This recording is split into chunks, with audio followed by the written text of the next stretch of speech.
don't have a flag, but lizard is kind of our symbol because we wish we could regrow parts like lizards. It's kind of my emotional support iguana. Hi everyone, my name is Shape. I am a man. I thought I was a woman. For 10 years, I started transitioning in my early 20s. Initially, I was just gender bending man. I would wear gender non-conforming clothes when I went to college. I grew up in Eastern Europe, but when I went to college in America, I was finally able to wear things that I wanted to wear, which is express myself more feminine. But shortly after going to college, people started asking me my pronouns. And I thought it was weird. I knew I was a man, I was a gay man. And as I started doing research, I started questioning my gender and thinking that I was a woman trapped in a man's body. So quickly, I have OCD, so quickly I got obsessed with transition. Went to Fenway Health in Boston, was able to get on hormones rather quickly. Hormones messed me up, actually. I became more depressed, more sad, more suicidal. But I attributed it to being still in the wrong body, that I needed to complete my transition. So I ended up getting facial feminization surgery, which is, looking back at it, it sounds sexist. Like, what is facial feminization?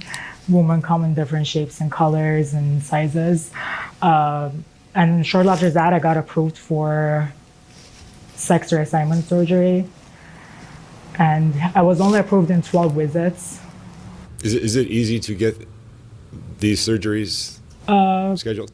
It was relatively easy for me. There was absolutely no pushback by therapists. They completely ignored or mental comorbidities I had. I'm definitely on a spectrum. I have ADHD. I have severe childhood trauma. So I have internalized homophobia. They completely didn't even push back at all. They affirmed me, and gave me letters for the surgeries. I was excited. What do you think that is? Do you think the doctors just want to make money, or do you think there's a fear of saying, "Oh no, I think there's have a to couple. respect everyone's I think decisions"? I think there's a couple of things at play. One thing, radical trans activists have been pushing for affirmation-only model, and Fenway Health in Boston was one of the hospitals kind of to pioneer that affirmation-only model. So any pushback often considered transphobic. In countries like Canada, if you try to give people a little bit of a pushback and ask them why do you think you're a woman? What do you think? How do you think woman feels? Because a lot of people I feel like a woman. Nobody asked me ever those questions. Nobody said maybe you have internalized homophobia, because I grew up in a very homophobic family where I was brainwashed from early on that gay is bad and sinful. But what country did you grow up in? I rather not reveal it because a lot of my family that's still in that country don't know that I'm gay, and my parents still live there. So, but I grew up in a Muslim family, and I was always told that attraction to men as a man is bad. So the minute I realized that I could become a woman possibly, I just latched onto that idea. I really wanted to be a woman because I wanted to escape my homosexuality, because I was so brainwashed by my parents and society that I am not supposed to be attracted to men as a man.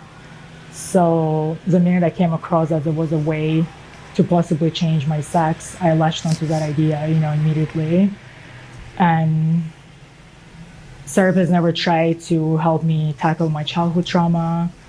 My parents had been verbally abusive to me as a kid. My mom was very disappointed that I wasn't masculine like other boys and I was short. So she always compared me to other masculine boys that I had in my class, and I could just tell that she wasn't proud of me just because of the way I am.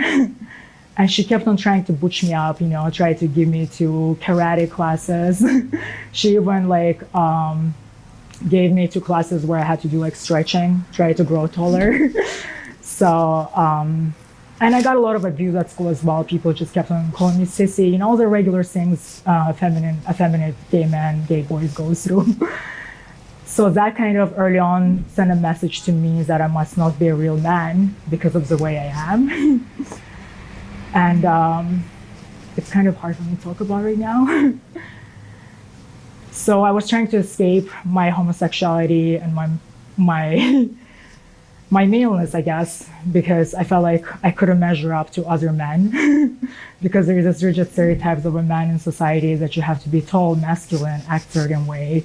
And I just felt like I could never measure up to that. So the closest point of reference were women. I felt safer around them. I felt like they wouldn't be bullying me, they wouldn't be attacking me, because most of bullying and attacking came from other men.